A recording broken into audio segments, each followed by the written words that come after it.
JKC खबर अब तक में आप सभी का स्वागत है। मैं हूं आपके साथ नीरू शर्मा। खबर अब तक में आगे बढ़ने से पहले आइए नजर डालते हैं इस वक्त की प्रमुख सुर्खियों पर।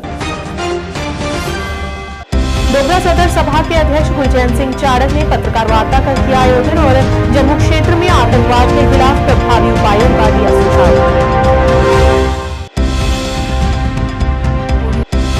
भाजपा के वरिष्ठ नेता चंद्रमोहन शर्मा ने 25 जून को हर साल संविधान हत्या दिवस मनाए जाने के केंद्र के इस फैसले का किया स्वागत।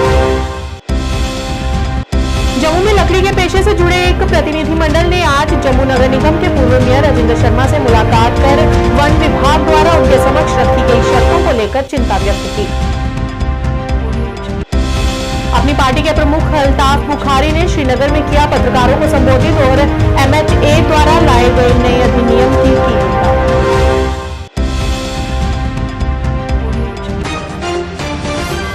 क्या आप परेशान हैं? आज ही संपर्क करें। 100% गारंटी के साथ पाए हर परेशानी का समाधान। प्रेम विवाह के लिए माता पिता को मनाना, प्रेमी प्रेमिका में झगड़ा, सौतन दुश्मन से छुटकारा, तलाक केस, नौकरी कारोबार में रुकावट, विदेश यात्रा या कर्ज मुक्ति, लॉटरी नंबर पाओ 649 हो या लोटो मैक्स, प्यार में धोखा खा चुके प्रेमी प्रेमिका, एक बार जरूर संपर्क करें। मैं आपका प्यार टूटने नहीं दूंगा। 98 769 98 583। अब समाचार विस्तार से। सबसे पुराने संगठन और डोगरी सदर सभा के अध्यक्ष ने आज डोगरा सदर सभा जम्मू में जम्मू क्षेत्र में हाल ही में हुए आतंकवादी हमले की निंदा करते हुए जम्मू की मौजूदा स्थिति पर चिंता व्यक्त की। एक संवाददाता सम्मेलन को संबोधित करते हुए सभा के अध्यक्ष ठाकुर गुलचैन सिंह चाड़क ने प्रशासन से मांग की है कि चौकीदार, नंबरदार, VDG आदि सहित जमीनी स्तर के सार्वजनिक संस्थानों को मजबूत किया जाए ताकि आतंकवादी घटनाओं पर काबू पाया जा सके। साथ ही उन्होंने लोगों से अपील भी की कि वे यहां से आपसी सौहार्द को बिगाड़ने की पाकिस्तान की साजिशों का हिस्सा न बने और यहां सदियों से चले आ रहे आपसी भाईचारे को बनाए रखें। बार बार हम इकट्ठे होकर गवर्नमेंट को वार्न कर रहे हैं। अब देखिए, इतनी वारदातें कहाँ गाँवों में जाकर, दूर दराज के अंदर जाकर पाकिस्तान ने की हैं और वो कामयाब हुआ है। ये first time in the history of Jammu हुआ है। जम्मू के अंदर पाकिस्तान किसी कीमत पर कामयाब नहीं हुआ, चाहे उसने किस किस्म की जंगें लड़ी सामने या छुप के, कामयाब नहीं हुआ था। अब उसने जम्मू को टारगेट करना शुरू किया है, ये बात सामने है। डोगरा सदर सभा की तरफ से हम अपने LG साहब को और अपनी सेंट्रल गवर्नमेंट को आज ये अपील करना चाहते हैं, उनको वार्न करना चाहते हैं कि आपका नेटवर्क कमज़ोर होने की वजह से ये हो रहा है। और हम मांग कर रहे हैं कि ग्रास रूट तक जो इंस्टीट्यूशंस हैं उनको स्ट्रेंथन करने की ज़रूरत है, क्योंकि पब्लिक आपके साथ नहीं है। आज ना असेंबली है, ना आज आपके जो BDC DDC वगैरह हैं, ना आपके कोई कारपोरेटर्स हैं, और ना आपने नंबरदार चौकीदारों को जो बिल्कुल एक ग्राउंड की रिपोर्ट देते थे उनको आपने सस्पेंड कर दिया, उनको सिस्टम को आपने धर्म भरम कर दिया, जिसका आज खमियाजा हमें भुगतना पड़ रहा है। तो हम डोगरा सदर सभा की तरफ से 2-3 बातें आज गवर्नमेंट से कहना चाहते हैं। एक तो ये कि आपको पता था कि जब एक किस्म की इलेक्शन, जब पीसफुल एटमॉस्फेयर बनेगा, इलेक्शन अनाउंस करोगे तो ये दुश्मन नहीं रुकेगा। आपने क्या किया?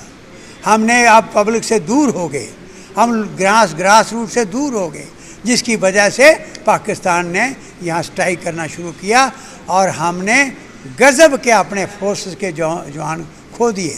हमने यहाँ का जम्मू डिवीज़न जो था, ये जो नगरोटा में, इसको नार्दर्न कमांड से शिफ्ट करके वेस्टर्न कमांड में ले गए और चंडीगढ़ ले गए। कितनी दूर यहाँ से मुझे याद है, जब पुंछ राजौरी के अंदर हालत ख़राब हुए थे तो उस वक्त हम दौड़ते थे तो आर्मी वालों को पूरी तरह से इंफॉर्मेशन मिलती थी।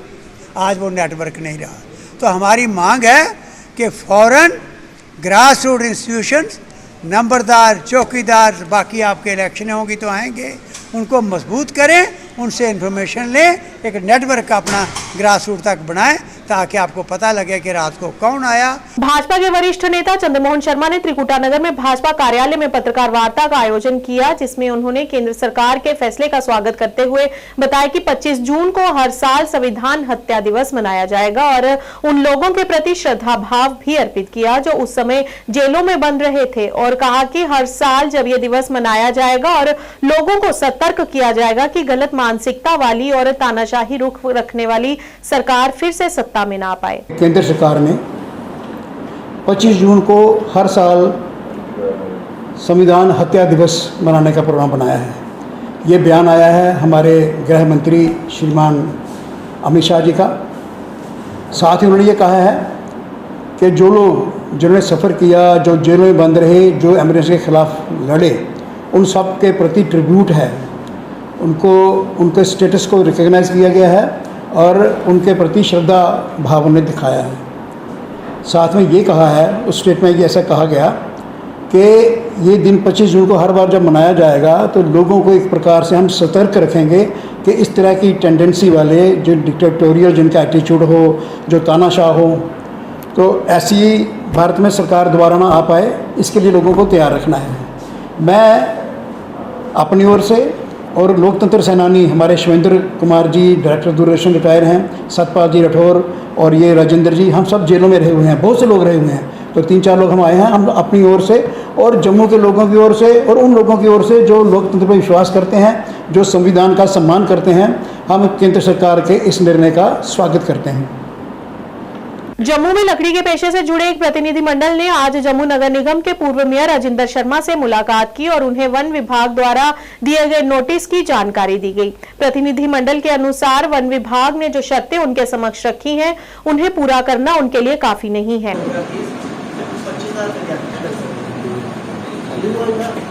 कहाँ से लोग जहाँ पर आए हुए हैं आज मेयर साहब को मिलने के लिए? सर, हम मेयर साहब को मिलने के लिए आए हैं। जानीपुर से लेकर बंतला के जितने भी कारपेंटर हैं, हम सबको नोटिस आया हुआ है फॉरेस्ट डिपार्टमेंट से कि आप अपना लाइसेंस बनाएं, और लाइसेंस बनाने के लिए जो इन्होंने फॉर्मेलिटीज़ दी हैं वो है सारी की सारी फॉर्मेलिटीज़ एक प्रोजेक्ट की, जो कि बड़े बड़े कारखाने लगते हैं, जैसे कि बड़ी आरे लगा लो आप, आरे का प्रोजेक्ट का हमें दिया गया है, और फॉर्मेलिटीज़ इतनी हैवी हैं कि हम उसको पूरा ही नहीं कर सकते हैं। अगर हम करना भी चाहेंगे तब भी नहीं कर सकते हैं, क्योंकि एक 10x10 की दुकान जो कर रहा है बंदा, वो यूनिट की फॉर्मेलिटीज़ कैसे पूरी करेगा। इन्होंने पहली फॉर्मेलिटी लिखी है DCI से आप अप्रूवल ले आओ। DCI हमें कभी भी अप्रूवल नहीं लिख के देगा।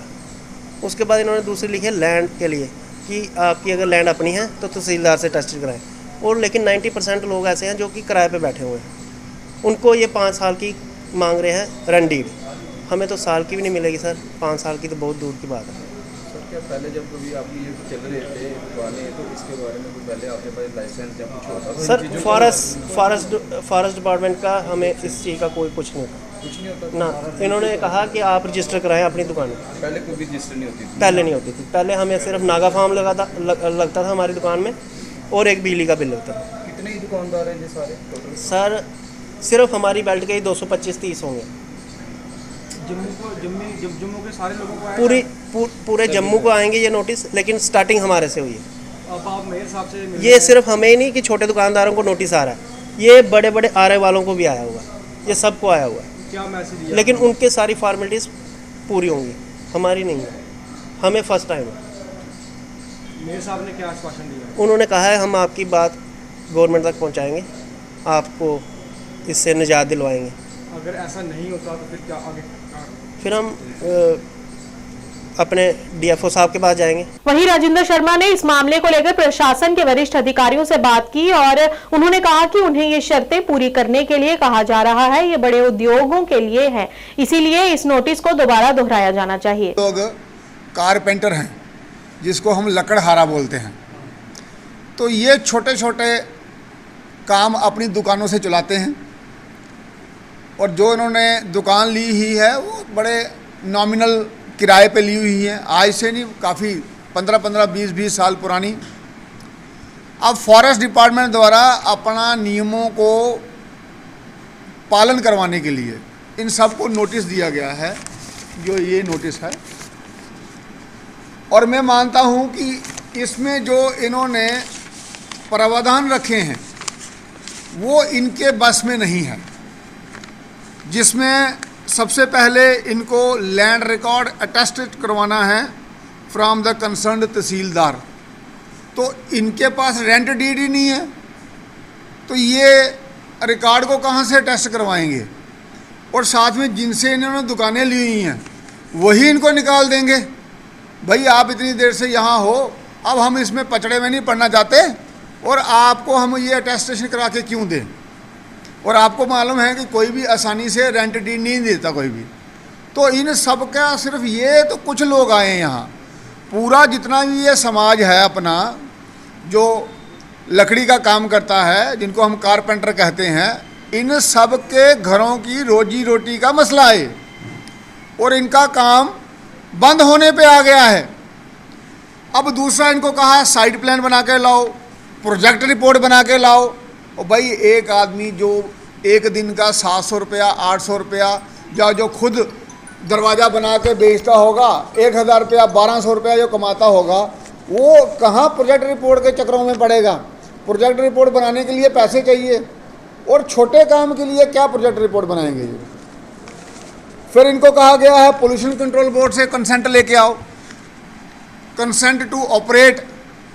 ये इंडस्ट्री के काम हैं, इनका इंडस्ट्रियल यूनिट नहीं है ये एक छोटा यूनिट होता है। यहाँ आदमी रोज़मर्रा की ज़िंदगी में अपना काम करता है, जो किस में शामिल है?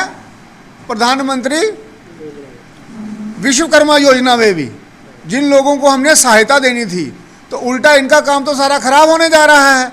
तो हम सहायता कहाँ से कर रहे हैं इनकी? और उस काम विश्वकर्मा में है, उनको अगर इतनी फॉर्मेलिटी होगी तो वो काम कैसे चल पाएंगे? तो जो हमारी ब्यूरोक्रेसी है ये हाई हेडेड से बाहर निकलकर ये देखना है कि इनको हम फैसिलिटेट कैसे करें। अपनी पार्टी के प्रमुख अल्ताफ बुखारी ने श्रीनगर में प्रेस कॉन्फ्रेंस को संबोधित किया। पत्रकारों को संबोधित करते हुए उन्होंने MHA द्वारा लाए गए नए अधिनियम की निंदा की। उन्होंने कहा कि सभी राजनीतिक दलों को इसके खिलाफ एकजुट होना चाहिए। जम्मू कश्मीर इस अधिनियम के साथ नहीं है। जम्मू कश्मीर वासी पहले से ही धारा 370 के निरस्तीकरण के बाद से पीड़ित हैं। वे हमें एक खोखली सरकार देना चाहते हैं। हमारा राज्य खोखला नहीं है बल्कि मजबूत होना चाहता है। ये जो हमारी पुरानी रियासत थी, इसको यूटी में 2 हिस्सों में तकसीम करके यूटी में डाउनग्रेड करके सामने लाया गया। पार्लियामेंट में कहा गया स्टेट बहाल किया जाएगी। सुप्रीम कोर्ट ने लास्ट ईयर डिसीजन दिया कि स्टेट बहाल हो जाएगी। प्राइम मिनिस्टर और होम मिनिस्टर साहब ने हमेशा बोला, लेकिन कल जब हम इस एक्ट को पढ़ रहे हैं तो इसका मतलब है ये खोखली स्टेट देना चाहते हैं, जिसमें कोई भी पावर्स किसी इलेक्टेड गवर्नमेंट के पास नहीं होंगे। डेमोक्रेसी में शायद ये एक मजाक है। और अगर जो कहते थे कि दिल्ली और दिलों की दूरी दूर करनी है, अगर उसका मतलब यही है तो कम से कम जम्मू कश्मीर के लोग इसके साथ नहीं हैं। जम्मू कश्मीर की जो अपनी असेंबली हुआ करती थी, ये सबसे पावरफुल असेंबली थी। अगर अब पावरफुल सबसे नहीं होगी, कम से कम वैसी हो जैसी बाकी रियासतों में हर रियासत में असेंबली है। अगर उसको पहले ही इसके दांत निकाल, टूथलेस टाइगर एक चीफ मिनिस्टर यहाँ का खड़ा करना है, लोगों को धोखा देना है, धूल झोंकनी है, तो मुझे नहीं लगता है कि इससे कोई मसला जम्मू कश्मीर के लोगों का हल होगा। नहीं, इस इलेक्शन के बाद ये तय किया हुआ है कि हमें अपने लोगों के मसले मसाइल उजागर करने चाहिए और जद्दोजहद करनी चाहिए। हमने सबसे पहले कोशिश की कि रीअप्रोचमेंट हो दिल्ली और कश्मीर के दरमियान, लेकिन वन साइडेड रीअप्रोचमेंट नहीं हो सकती है। और वहीं इस बीच उन्होंने इंजीनियर राशिद के लिए कहा कि वे लाखों वोटों से जीते, लेकिन उन्हें अभी तक रिहा नहीं किया गया है। इंजीनियर रशीद साहब 5 लाख वोट लोगों ने दिए। शर्मिंदगी की बात है, अभी तक रहा नहीं हुए हैं। क्या आवाज़ नहीं सुन रहे हैं वो ताकतें? इंजीनियर रशीद साहब को जो वोट गया वो हर माँ का वोट था, वो हर बहन का वोट था, हर नौजवान का वोट था। क्योंकि जिस तरह से पकड़ दकड़ चालू है, जिस तरह से पासपोर्ट बंद है, जिस तरह से नौकरियों की वेरिफिकेशन बंद है, जिस तरह से हमारे हज़ारों नौजवान इस वक्त भी जेलों में बंद है, बाहर बंद है, हम हर बार ये मसला उठाते रहे हैं। ये नहीं है आज, तब भी जब हम उठाते थे तब भी हम इसलिए उठाते थे, वो हमारी तरह एक पॉलिटिशियन है। क्या बात है क्यों नहीं उसको छोड़ा जा रहा। सीआरपीएफ की 79वीं बटालियन द्वारा सिविक एक्शन प्रोग्राम के तहत सरकारी boys higher secondary school Sopore में एक मुफ्त चिकित्सा शिविर का आयोजन किया गया, जिसमें क्षेत्र के अधिकांश निवासियों का निःशुल्क स्वास्थ्य परीक्षण किया गया तथा उन्हें स्वस्थ रहने के लिए सर्वोत्तम परामर्श के साथ साथ निःशुल्क दवाएं भी वितरित की गई।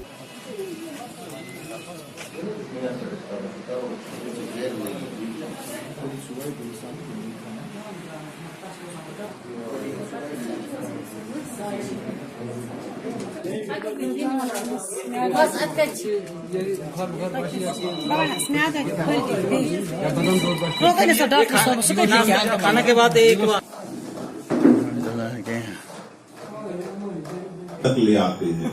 अभी हम इस स्कीम के तहत एक मेडिकल कैंप की ऑर्गेनाइज अभी कर रहे हैं, जिसमें जो है डिस्ट्रिक्ट के हॉस्पिटल के जो मेडिकल अधिकारी हैं और हमारे सीआरपीएफ के जो मेडिकल अधिकारी हैं मिलकर के इसको ऑर्गेनाइज कर रहे हैं। या कोई कुछ भी ऐसा हो सकता है तो हमारे पास फंड होता है, हम ऊपर एक हमें सोपोर में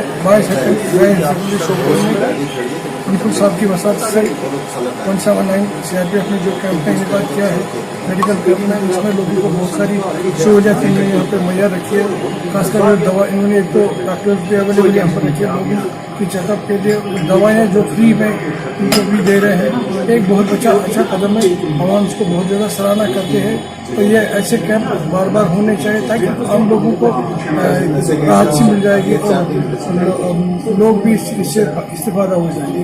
और हम चाहते हैं कि जो 179 का जो सीआरपी 179 का ये इन कैंप का इनेकाद करते, हम कहते हैं और भी कैंपों का इनेकाद करेंगे ताकि लोग बहुत ज़्यादा से ज़्यादा लोगों को इसमें फायदा मिले। खासकर गरीब तबके के लोग जो जिनको फ्री मेडिसिन चाहिए वो यहाँ पर आ सकते हैं, फ्री मेडिसिन ले सकते हैं और इलाज भी फ्री हो सकता है। बहुत अच्छे डॉक्टर से काबिल डॉक्टर मेडिसिन भी। ऑल स्टेट कश्मीरी पंडित कॉन्फ्रेंस ने 13 जुलाई को काला दिवस के रूप में मनाया और 1931 की उस घटना की कड़ी निंदा की गई जिसमें कश्मीरी पंडितों की भावनाओं को ठेस पहुंचाई गई थी। इसी सिलसिले में आज उन्होंने जम्मू राजभवन के बाहर धरना किया और सरकार से केंद्र में हिंदू धार्मिक स्थलों की सुरक्षा करने की मांग की और उन्होंने 13 जुलाई जिसे कश्मीर के लोग शहीद दिवस मनाते हैं उस पर सरकारी छुट्टी स्थगित करने और अनुच्छेद 370 को रद्द करने के फैसले का स्वागत किया। हाँ हीरालाल भट्ट, आप सबको पता है कि पिछले कई वर्षों से 13 जुलाई को हम ब्लैक डे के रूप में मना रहे हैं। उसका कारण मेनली ये है कि 13 जुलाई 1931 को ही यहाँ हमारे जो कश्मीर में जो है एक अब्दुल कदीर नाम का एक पेशावर से व्यक्ति आता है और वो अब्दुल कदीर वहाँ पर कम्युनल हेट्रेड के स्पीच देता है और उस कम्युनल हेट्रेड की स्पीच के कारण पूरे कश्मीर में आग लग जाती है, वहाँ कम्युनल फसादात होते हैं। 21 जून को वो खानकाई मौला में जो है एक बहुत बड़ा इन्फ्लेमेटरी स्पीच देता है जिसके फलस्वरूप तमाम अक़लियतों पर, हिंदुओं पर आघात होता है, उन पर एट्रॉसिटीज़ होती है। 8 जुलाई को इसकी फिर ओपन ट्रायल होती है कोर्ट में, लेकिन लोगों का जमावड़ा इतना जमा होता है कि वो उसकी कोर्ट में ट्रायल नहीं होने देते हैं। फिर 13 जुलाई महाराजा उस वक्त वो सोचते हैं कि उसकी ट्रायल हम जेल में करेंगे और 13 जुलाई को ही सेंट्रल जेल में उसकी ट्रायल होती है। लेकिन ट्रायल जिस दिन होती है जो ही मजिस्ट्रेट अंदर आता है तो लोगों का बहुत बड़ा हुजूम अंदर आता है जिसको उस वक्त के महाराजा ने रोका और वहाँ पर थोड़ा बहुत अपने अमन अमान को कायम रखने के लिए थोड़ा फोर्स भी इस्तेमाल किया। उसके फलस्वरूप पूरे कश्मीर में सभी लोगों जो हिंदू लोग हैं उनकी प्रॉपर्टीज़ को जलाया गया, लिंचिंग हो गई, मॉब लिंचिंग हो गई, मोलेस्टेशन हो गई, वुमेन folk पर एट्रॉसिटीज़ हो गई, जिसके कारण 13 जुलाई कम्युनल फसाद हो गया। और बदकिस्मती से मुस्लिम कॉन्फ्रेंस ने इस 13 जुलाई को एक नेशनल डे के रूप में मनाया और आप सबको पता है कि फिर नेशनल कॉन्फ्रेंस ने भी इसको आज तक 13 जुलाई एक योम शुहदा के रूप में मना रहे थे। लेकिन हम जो है कश्मीरी पंडित या लार्जर हिंदू समाज जो जम्मू कश्मीर में रह रहा है वो इस चीज़ का खंडन करती है कि ये कम्युनल फसाद था। कम्युनल फसाद को हम नेशनल डे नहीं मना सकते।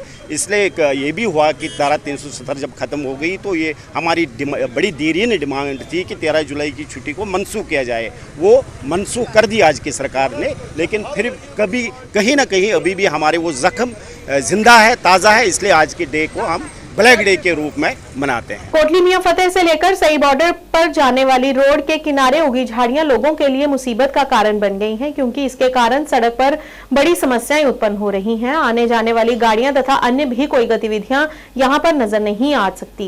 लोगों ने कहा कि जिस तरह आज के 10-15 साल पहले इसकी साफ सफाई की जाती थी, आज भी उसी तरह इसकी साफ सफाई की ओर ध्यान दिया जाए, जिसके लिए स्थानीय लोगों ने इरिगेशन विभाग से जल्द साफ सफाई करने की मांग की। कहना चाहना ਤੁਹਾਡੇ ਚੈਨਲ ਦੇ ਮਾਧਿਅਮ ਨਾਲ ਕਿ ਸਾਰੀ ਜਿਹੜੀ ਨਹਿਰ ਆ ਰਹੀ ਹੈ ਸਲਾਮੇ ਚੱਕ ਤੋਂ ਲੈ ਕੇ ਮਤਲਬ ਤਕਰੀਬਨ ਮਰਾਲੀ ਵੀ ਸ਼ੁਰੂ ਹੁੰਦੀ ਹੈ ਤੇ ਸੈਂਟਰ ਸਲਾਮਾ ਚੱਕ ਤੋਂ ਮਰਾਲੀ ਵਿੱਚ ਇਹ ਤਕਰੀਬਨ ਕਦ ਕੋਈ 7-8 ਪਿੰਡ ਇੱਥੇ ਪੈਂਦੇ 15-20 ਪਿੰਡ ਅੱਗੇ ਪੈਂਦੇ ਨੇ। ਇਹ ਨਹਿਰ ਦੇ ਕੰਢੇ ਕੰਢੇ ਸਾਰੀ ਇੰਨੀ ਜੜੀ ਇੰਨੀ ਬੁਰੀ ਹਾਲਤ ਹੈ ਨਾ ਆਉਂਦਾ ਬੰਦਾ ਲੱਭਦਾ ਨਾ ਜਾਂਦਾ ਬੰਦਾ ਲੱਭਦਾ। ਇਹ ਤੋਂ ਅੱਜ 10-15 ਸਾਲ ਵੇਲਦਾਰ ਵਿਚਾਰੇ ਹੈ ਹੀ ਤੇ ਬੜੀ ਸਫਾਈ ਸਫਾਈ ਕਰਦੇ ਨਹਿਰ ਦਾ ਠੀਕ ਠਾਕ ਬਦਲ ਕੇ ਬਿਲਕੁਲ ਕੁਛ ਲੱਭਦਾ ਸੀ। ਹੁਣ ਇੱਧਰ ਵਾਲੇ ਬੰਦੇ ਨੂੰ ਉੱਧਰ ਦੀ ਗੱਡੀ ਲੱਭਦੀ ਇੱਧਰ ਵਾਲੇ ਉੱਧਰ ਦੀ ਗੱਡੀ ਨਹੀਂ ਲੱਭਦੀ। ਇੰਨਾ ਬੁਰਾ ਹਾਲਤ ਹੈ। ਅਸੀਂ ਇਹੋ ਚਾਹੁੰਦੇ ਹਾਂ ਕਿ ਚਲੋ ਜਿਸ ਤਰ੍ਹਾਂ ਅੱਜ ਤੋਂ 15 ਸਾਲ ਪਹਿਲੇ ਨਹਿਰ ਦੀ ਸਫਾਈ ਸਫਾਈ ਦੇ ਜੜੀਆਂ ਜੁੜੀਆਂ ਪਟਾਉਣ, ਹਾਲਾਂਕਿ ਦੁਨੀਆ ਆਉਂਦੀ ਜਾਂਦੀ ਵਿਚਾਰੀ ਸੁਰੱਖਿਅਤ ਰਹੇ, ਕਿਸੇ ਨੂੰ ਕਿਸੇ ਚੀਜ਼ ਦਾ ਕੋਈ ਖਤਰਾ ਨਹੀਂ ਹੋਏ। ਸੱਪ ਕੀੜਾ ਨਹਿਰ ਦੇ ਵਿੱਚ ਕਿਸ ਟਾਈਮ ਨਿਕਲੇ ਕਿਸ ਟਾਈਮ ਅੱਗੇ ਕੋਈ ਆ ਜਾਏ ਪਤਾ ਨਹੀਂ ਚੱਲਦਾ। ਕਈ ਬੜੀ ਝਾੜੀਆਂ ਵਿੱਚ ਬੰਦੇ ਬੈਠੇ ਹੁੰਦੇ ਉਹ ਜਿਹੜੇ ਮਤਲਬ ਇਹ ਨਸ਼ੇ ਨੁਸ਼ੇ ਵਾਲੇ ਮੁੰਡੇ ਵਿੱਚ ਬੈਠੇ ਹੁੰਦੇ ਨੇ 5-7 ਇਕੱਠੇ ਬਣ ਯਕਦਮ ਨਿਕਲ ਆਉਣਗੇ ਤੇ ਕੌਣ ਕਿਸੇ ਨੂੰ ਕੀ ਕਹਿ ਲੈਣਾ। ਕੋਈ ਧੀ ਭੈਣ ਇਕੱਲੀ ਜਾਂਦੀ ਹੋਏ ਕੋਈ ਅਟੈਕ ਹੀ ਕਰਦੇ ਤੇ ਬੜਾ ਖਤਰਾ। ਸਾਰਾ ਅਸੀਂ ਇਹੋ ਚਾਹੁੰਦੇ ਹਾਂ ਕਿ ਸਫਾਈ ਹੋਈ ਹੈ ਨਹਿਰ ਦੀ ਜਿਸ ਤਰ੍ਹਾਂ 15 ਸਾਲ ਪਹਿਲੇ ਬਿਲकुल ओके रोड ही होना चाहिए। बाकी सर वो सानू कुछ नहीं चाहना, नहर की सफाई होनी चाहिए जनाब। जम्मू कश्मीर में प्रशासनिक सुधार निरीक्षण और प्रशिक्षण विभाग के सचिव डॉक्टर अब्दुल डार कबीर ने हंदवाड़ा में निर्माणाधीन जीएमसी अस्पताल भवन का दौरा किया और दौरे के दौरान डॉक्टर डार ने चल रहे निर्माण कार्यों की विस्तृत समीक्षा की और अब तक हुई प्रगति का आकलन किया। डॉक्टर डार ने अस्पताल को जल्द से जल्द पूरा करने की सरकार की प्रतिबद्धता पर प्रकाश डाला। उन्होंने इस बात पर प्रकाश डाला कि निर्माण प्रक्रिया में तेजी लाने और यह सुनिश्चित करने के लिए हर संभव प्रयास किए जा रहे हैं ताकि स्थानीय आबादी को जल्द से जल्द इसकी सुविधाएं मिल सकें।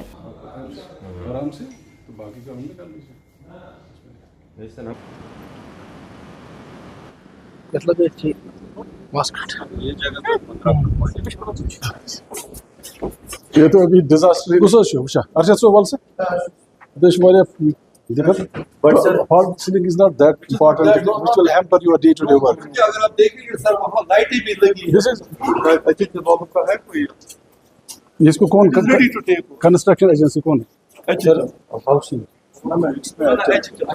तो एंट्री भी दिस वन और ये वाली एंट्री बंद हो जाएगी यहां से। आज आइए यहाँ पे डिस्ट्रिक्ट हॉस्पिटल हंदवाड़ा में हमारा जो इंस्पेक्शन का मतलब ये है कि हमें ग्राउंड में देखना है हो क्या रहा है, ग्राउंड में क्या डिफ़िकल्टीज़ है, ठीक है, जो हमारा डे टू डे काम यहाँ पेशेंट केयर है इसमें कौन कौन सी मुश्किलात है और क्या क्या चीज़ें जो हम सजेस्ट कर सकते हैं उसको ठीक कर सकते हैं। ये एक कंटिन्यूस प्रोसेस होती है गवर्नमेंट में, एक एडमिनिस्ट्रेटिव रिफॉर्म्स और इंस्पेक्शन होता है हर साल और साल में 1-2 बार होता है। तो उसमें ये देखते हैं हम कि जो फंक्शनिंग है ओवरऑल फंक्शनिंग इसमें एडमिनिस्ट्रेशन से लेके स्टाफ से लेके अटेंडेंस से लेके ये बिल्डिंग इंफ्रास्ट्रक्चर, ठीक है, बाकी चीज़ें सारी चीज़ें जो भी रिलेटेड है एक इंस्टीट्यूशन के साथ इनको हम ऑन स्पॉट जाके देखते हैं। जैसे अभी आपने देखा हमने बिल्डिंग देखी यहाँ पे जो कंस्ट्रक्शन हो रही है, अभी ये नया इंस्टीट्यूट बन रहा है, अभी समझ लो कि ये यंगेस्ट मेडिकल कॉलेज बन रहा है और इसमें जब मेडिकल कॉलेज बनता है तो एक इसमें काफ़ी इंफ्रास्ट्रक्चर चाहिए, एक ह्यूज इंफ्रास्ट्रक्चर चाहिए। तो गवर्नमेंट ने अपनी तरीके से जो भी हमारे रिसोर्सेज है वो यूटिलाइज कर रहे हैं। उसके लिए आप देख रहे हैं बड़ा कैंप्स वहाँ पे बन रहा है उसका बाईपास पे, तो वो भी आपने देखा। यहाँ पे 6 मंजिला जो इमारत बनी है इसमें कुछ कोर्ट केसेस है तो वो भी हम देखेंगे। इसको हमें फंक्शनल बनाना है तो जो यह नया जो पुरानी बिल्डिंग है डिसमेंटल हो रही है तो यहाँ गायनी वार्ड उनको शिफ्ट करना है इधर, तो उसके लिए कैसे ये शिफ्ट करें उसके लिए इनकी कुछ दिक्कतें हैं, जैसे रैंप नहीं है, यहाँ पे लिफ्ट नहीं है, तो पहले इन चीज़ों को एड्रेस करना है। इसी सिमत में हम आज पूरा जो है इस डिस्ट्रिक्ट में इसमें कोई इशू नहीं है। खंडर तो जब भी कंस्ट्रक्शन होती है जब भी कहीं पे आप डिसमेंटल करेंगे तो आपको अपेरेंटली खंडर दिखेगा, पर इंशाल्लाह आप देखेंगे एक फ्यूचर में अगर आप 3D मॉडल देखेंगे एक इतना खूबसूरत कैंपस आपको दिखेगा। बट जो टेक्निकल आप बोल रहे हैं इस बिल्डिंग में क्या नहीं शिफ्ट हुआ है, इसमें कोर्ट का कुछ ऑर्डर है वो हमने देखा नहीं, अभी डिस्कस हुआ है अथॉरिटीज़ के साथ, तो वो हम पेपर्स में देखेंगे उसको फॉलो करेंगे कोर्ट के साथ जो भी है उसको परस्यू करेंगे उस केस को, तो उसको स्टे वेकेट करके इंशाल्लाह ये प्रायोरिटी। इसीलिए हम लोग यहाँ आए हैं कि दिक्कतें क्या है ग्राउंड में। कोर्ट का कोई चीज़ आ जाता है तो उसमें कोई कमेंट होता नहीं है, उसके हमारा बनता ही नहीं उस पर कोई कमेंट करना। बाकी जो आप देख रहे हैं अपने सामने, पेशेंट का फ्लो बहुत ज़्यादा है, इसमें कोई शक नहीं है। हंदवाड़ा डिस्ट्रिक्ट हॉस्पिटल कन्वर्ट हो गया मेडिकल कॉलेज में, तो इंफ्रास्ट्रक्चर डेवलप हो रही है। प्राचीन भैरवनाथ जी मंदिर पंचतीर्थी की तरफ से राम मंदिर पुरानी मंडी में आज दूसरे भंडारे का आयोजन किया गया। इस मौके पर बड़ी संख्या में साधु संतों और बाबा अमरनाथ के श्रद्धालुओं ने प्रसाद ग्रहण किया और भोलेनाथ का जय घोष किया।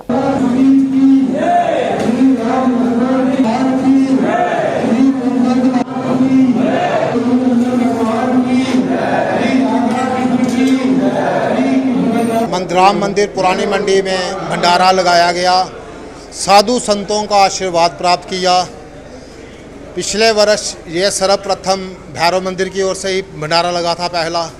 इस बार भोले बाबा के दर्शन करके आया हूँ, बाबा अमरनाथ बर्फानी के, और आज जन्मदिन भी था मेरा। तो इस उपलक्ष्य पे मैं और मेरे मंदिर के जितने भी सेवादार हैं उन्होंने ये भंडारा आयोजन किया है और साधु संतों का आशीर्वाद मुझे मिला। भगवान भोले शंकर जी से यही प्रार्थना रहेगी कि हर बार ये मौका मेरे को देते रहें और उनकी कृपा, साधु संतों की कृपा और मंदिर के महंत रामेश्वर दास जी की कृपा हम सब पर बनी रहे। जय भोलेनाथ। हंदवाड़ा के अतिरिक्त उपायुक्त ने आज हंदवाड़ा उपमंडल के कलटुरा, फारू, लंगट और राजवाड़ी इलाकों का औचक दौरा किया। यात्रा का उद्देश्य जल जीवन मिशन योजनाओं की विस्तृत जानकारी लेना और इनकी प्रगति के लिए जमीनी स्तर की समीक्षा करना रहा। निरीक्षण का उद्देश्य यह सुनिश्चित करना रहा कि निर्माण परियोजनाएं पटरी पर हैं और योजनाओं के कार्यान्वयन में आने वाले किसी भी मुद्दे का समाधान करना है।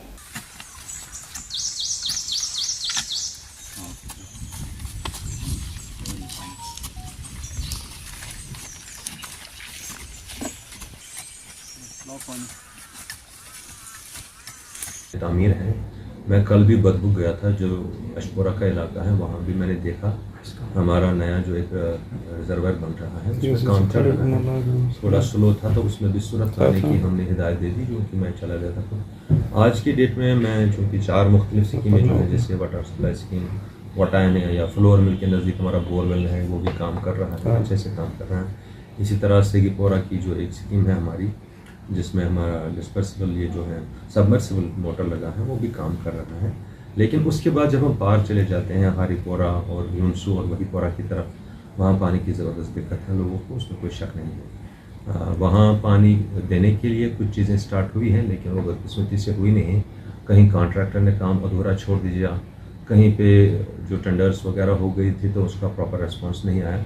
लेकिन वर्चुअली मैं आज आपको ये बताते हुए खुशी महसूस कर रहा हूँ कि हमारे जहाँ वहीपोरा में जो स्ट्रक्चर बना था ओवरहेड टैंक के लिए, अब वो तैयार होगा। उस पर उस तरह की 2 टैंक्स हमारे यहाँ तैयार हो रही हैं, जो एलकिन साहब ने भी मेरे साथ कमिटमेंट की है आज। और वहीपोरा के लिए जो ओवरहेड टैंकी है वो अगले कुछ दिनों में बनेगी। वो क्या, वो प्रीफैब्रिकेटेड मटेरियल से बनेगी। उसका सामान बिल्कुल आ गया है, असेंबल हो रहा है और अगले 8-10 दिनों में देखेगी वो टैंकी तैयार होकर के वहाँ पे खड़ी होगी। उसके बाद हमें पानी वगैरह का जो बाकी दूसरा उसके साथ एसेसरीज़ हैं और जो बाकी उसमें काम करने हैं वो हम कर लेंगे। इस तरह से हमारी ये कोशिश रहेगी कि जहाँ जहाँ पानी के लिए दिक्कत है लोगों को, और JJM में हमारी स्कीमें ज़ेर तामीर हैं, जो बहुत हद तक आप भी देख रहे हैं, जिससे किसी हद तक उथल पुथल भी लग रही है। लेकिन ये उथल पुथल इंशाअल्लाह रहमान वो आखिरी लव है इसमें। और इसके बाद अगले 3 महीने 4 महीने में यहाँ की जो इस तरह की पानी की दिक्कतें हैं, मुश्किलात हैं और कहीं बहुत ज़्यादा पानी की दिक्कत है, वो उसमें 80% कमी आ जाएगी और आपको 80% उसमें जो है ये लगेगा कि बेहतरी आएगी। खबर अब तक के आज के इस अंक में इतना ही। नया अंक लेकर फिर हाजिर होंगे, तब तक के लिए दीजिए इजाजत। नमस्कार।